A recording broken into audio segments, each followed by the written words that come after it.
Hey, hey, what's up? Happy Monday to you.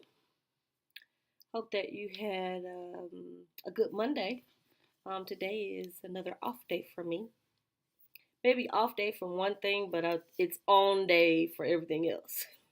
So, hope that you had a good day and everything. And we want to get right on into it. I'm pretty excited about tonight. This is life spelled out. And what we do here is we just talk about life. Today is day 12, and I'm doing a 30-day journey to my birthday. And we're talking about life, we're talking about depression, um, how we handled the depression, and how people around us handle depression and respond to depression as well. I've been working on these videos now, like I said, for 12 days, and I didn't share anything except with those that's my family in my household. Today I shared my journey or kind of what I was doing with the rest of my family, and I I just kind of want to talk about when we get to that point that we want to kind of share it with those that maybe not see you in that way, like those in your household. The people in your household see the good, the bad, and the ugly. The people outside of your household only see what you allow them to see. And that's kind of the case with me. I, I know that they've heard me talk about it, but they've not really seen just how bad it can get. For one, when the depression gets really, really, really bad, I isolate myself. So you're probably not going to get response to text messages. You're definitely not going to get a phone call because I'm nervous. As long as I've been dealing with depression, I'm still very nervous to deal with it. I'm very insecure about it. I do get in my feelings about it, and I have a hard time explaining it. And guess what? That's exactly what we're going to talk about tonight. So, welcome to Life Spelled Out, where I'm taking a 30-day journey towards my 49th birthday, and we're just talking about life and depression and so forth. So tonight we're going to spell out the word life like we do every night, and we make a new acronym every night, from the letters L, I, F, and E, and then we use that as our topic for the night. So for our topic, we're going to use the very things that I just talked about, which is L is for living. Every night it's always living, because in spite of what we go through, whether it be depression, abuse, issues in life, whatever it is, we got to keep on fighting and we got to keep on living. So L is always for living. I tonight is for insecurity, and that's what I talked about. I have some insecurities, and sometimes explaining what I go through. And the sad thing is, I feel like I have a harder time telling family than I do a complete stranger. But we'll talk about that. So L is for living, I is for insecurities, F is for the feelings, and E is for the explanations. Some of the things that we have to deal with our depression, the insecurities, the feelings, and the explanations. So let's get right on down to it and talk about the insecurities. When you have finally discovered that, yes, I do suffer from depression, that is an issue with me, that is a concern for me, what are some of the insecurities with that? For me, some of the insecurities is I don't want to be labeled. I don't want people to give me a name for what I'm experiencing. I definitely don't want somebody calling me crazy. That's a problem. Um, and the thing about it, people will do that. And they do it, you all, I believe, because they don't understand it. If a person doesn't understand it, if a person has never experienced it, it's real easy to put ugly labels with it and say that a person is crazy or this or that when it's simply just depression. And I believe that we all kind of deal with that at some times in our life. Some people have depression just after maybe a traumatic experience or something like that. And some people, that's something that we have to live with every day. And I think I'm that person that's just something that I'm gonna have to live with. That's just a part of Sean. And I'm okay with that. It's just, I do have moments where I'm feeling kind of insecure with it. I think the insecurity comes more so when I have to express it to somebody more than me just dealing with it on my own. Does that make sense? May not really make a lot of sense, but it's like today, remember I told you, today I told my family that I was making these videos. And I mean the family outside of my house. Everybody in my house already know. But I had to do that and I was really nervous about that. And I did it through text. I was really nervous about that. You just feel bad. You feel, I mean, I was feeling really fine until I kind of had to do that. And I didn't have to, but it was time. They know bits and pieces, but I don't know they know to what degree. So I'm hoping that they will actually watch the videos um, on our YouTube here, and maybe that will help them to understand what I go through a little bit better. Even me, when I go back and look at previous days, I can see the different days of Sean. The really good days where it's like, oh, my lip gloss is popping and everything, you just, it's just a glow. And then those other days where it's like, ooh, she did not have a good day. So hopefully that will give them some insight. Their insight will help with my insecurities a little bit. Because it's kind of odd when you say it and it's like, oh, we'll be praying for you, or people do that. But anyway, insecurities is an issue. And how do you get over the insecurities? For me, I think you just jump in there. You just jump in there and say, hey, this is what I have. This is what I'm experiencing. And if you have any questions about it, I would love to talk about it. But it is an awkward conversation sometimes. And it may be a little hard as well. But I think it's productive. And I think that we do need to jump out there and tell people that's even outside of our home, because it's just good to have that open dialogue and to get that dialogue started. And you'll be surprised. Some of the very people that you are afraid to tell, they're dealing with it too. Truth, truth, truth. All right, so we talked about insecurities. And so what about feelings? See, that's the hard part, because, and I'm talking about feelings on both ends, and I'm talking more about when you actually talk to people, share with people that you are suffering from depression.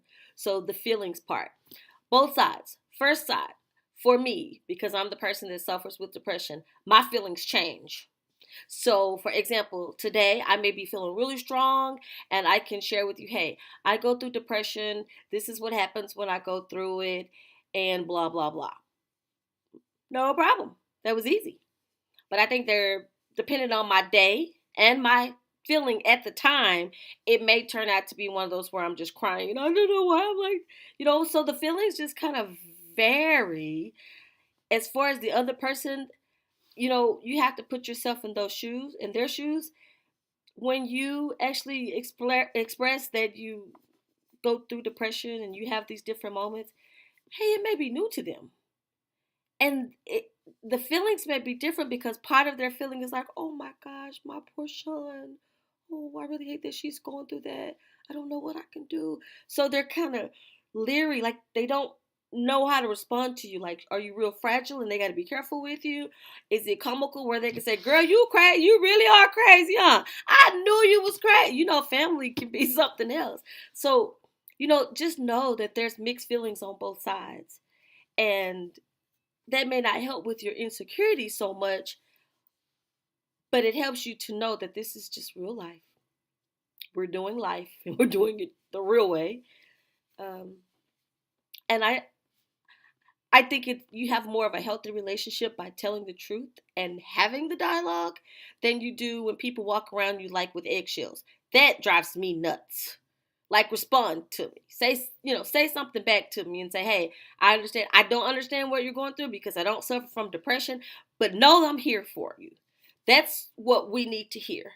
because it takes a lot for a depressed person to actually come out to you and tell you that, hey, this is what I'm dealing with. That's hard. It's not easy. It's not easy. It's not easy and not easy. Why? Because one of the reasons is our last word, which is explanation. Once you come out and say, I'm depressed, I have depression, I have these moments where I don't want to be around anybody, I have moments where I'm crying a lot, I have moments where I literally can't get out of the bed, I can't get dressed, I don't want to get dressed. It's the explanations. But I don't know how to say this without sounding rude. You don't owe anybody an explanation. You don't owe anybody an explanation at all. You don't. There's a song that the youth choir at my church sings, and it says, God made me. He made me who I am.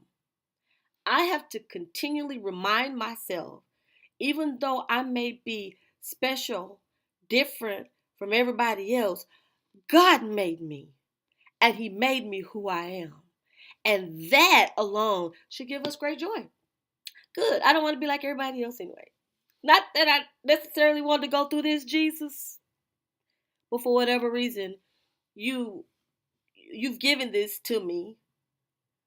I don't know if it was through circumstances and things that happened in my life. I don't know. Maybe it's hereditary and it came from some parents or some ancestors. Maybe I was just born with it and I'm the oddball. It just happened to me, because I don't see my brothers going through this. I don't know. And then that's that big word, explanations. I can't give an explanation because I don't have an explanation for it. And I think that's part of the problem is we don't really want to open up a whole lot because we don't want to get hit with the questions and the explanations. And here's the thing. If you're trying to express to family and friends that this is what you're experiencing, the best way to do it is to say, I don't know everything about depression.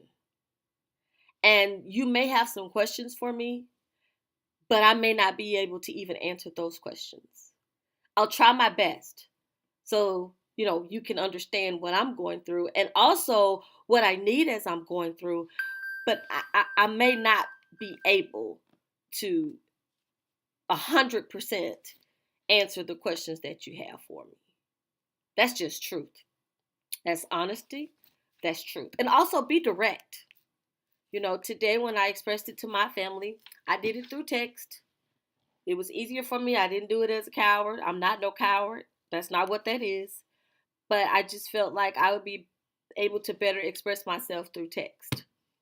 And, I invited them to watch the channel and that kind of thing. Letters. When I was young and I was growing up and I wanted to share something, and I wasn't able to do that, it just always seemed like doing it in letter just kind of helped me, to do that a whole lot better. So whatever works for you, if it's easier for you to write it down and give a letter, or if it's easier to send a text and send it out there like that, or if it's easier just for you to just face to face say, hey, I'm going to bring all y'all together because I got something to say. I'm not pregnant, but I do suffer from depression. And when I do, this is what happens. These are some of the things that I experience, and this is what I'm going to need, from you. As far as the explanations, I saw a really good quote today, and it says, "Don't waste time with explanations because people are going to hear what they want to hear anyway." That's not to be rude. I'm just saying, if you start trying to give a little bit and you see that it's not going anywhere, or if a person is taking control, not even really a good control. What I mean by control is sometimes when you try to share something about yourself, people flip it and make it about them. I didn't have that experience today when I shared it with my family, but I am thinking about others who may possibly have that, you know. So as you're going through, you know, insecurity, yeah, I know it's going to be there. But the thing about the insecurity is keep in mind that we all have our issues. We all have things that we go through, hurdles, burdens, thorns in the flesh. It's okay. You're a stronger person because you're able to articulate it and you're able to share your truths. That's what I've been doing here for the last 12 days. As far as the feelings, you're going to feel a little nervous about it, but I really think you'll feel better after you've done it. I felt really good today. After I shared it with my family, I was like, oh, okay, that's done. Scratched off the list. They all know now, and it's a wrap. And it was even better because I was like, and I don't have to say a whole lot because I've made 11 videos prior to today. So pretty much any questions that they have, if they watch the videos, they'll see, you know. And then the last one was explanations.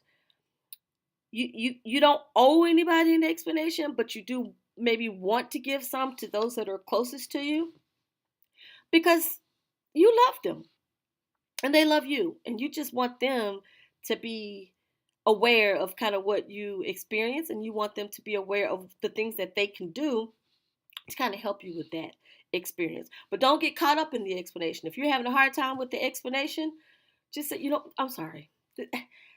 The best I can do is just tell you this is, kind of what I'm dealing with. But I'm sure that there's tons of resources on Google, if you want to Google some things. What did we do before Google? I don't know, because Google is really a really good friend. And as far as other explanations, I've had people even say, "You're saved." You love God, so the depression is not real. That's not true. I found a wonderful article today, and I will post it in the comments below, in the description, below. And it was literally talking about different people in the Bible who actually experienced depression. Amazing article. There were 7 people that was listed, and I'm not going to go through a Bible lesson with you because I'm not in a position to do so. But I will definitely share the article with you, and it will shed some light that this is not new. This is not new. Even in biblical times, there were some things going on with different people and depression and how they handled it and so forth. So I'm going to share that with you as well. All right, so today is day 12, and what we talked about today is how we live life with the insecurities, with the different feelings, and the different expectations in regards to depression. So insecurity wise, you just be strong, be honest, be real. At all costs, protect yourself. If you start feeling like this is too much and you're getting overwhelmed, back off. As far as the feelings, people going to feel what they feel. People are going to draw their own conclusions. All you want to do is share your truths, one, and you want to build a good support system. So you'll have to communicate to them the things that you need to help you feel a little bit better. If they're going to be in your circle, they kind of need to know those things. Example, they need to know that when you're depressed or whatnot, you don't really want to be around people. You don't answer calls maybe. So they won't take it personal. If you explain that to them, they'll, oh, okay, got it. And they'll understand. And then the last one, of course, is the explanations. You don't owe an explanation, but they kind of go hand in hand with the feelings and insecure. They all go together. You don't owe anyone an explanation, but giving the explanation is actually going to help you as well. All right, y'all. So that's day 12. I feel like I was rambling a little bit. I hope that was helpful to you. But that's day 12, and we're talking about depression and how we cope and how those around us actually cope as well. So we're going to continue this journey. Remember, we're doing this up until November the 30th, and I will see you tomorrow for day 13. All right, we're going to continue the journey tomorrow. Hope you have a great night. I'll see you tomorrow.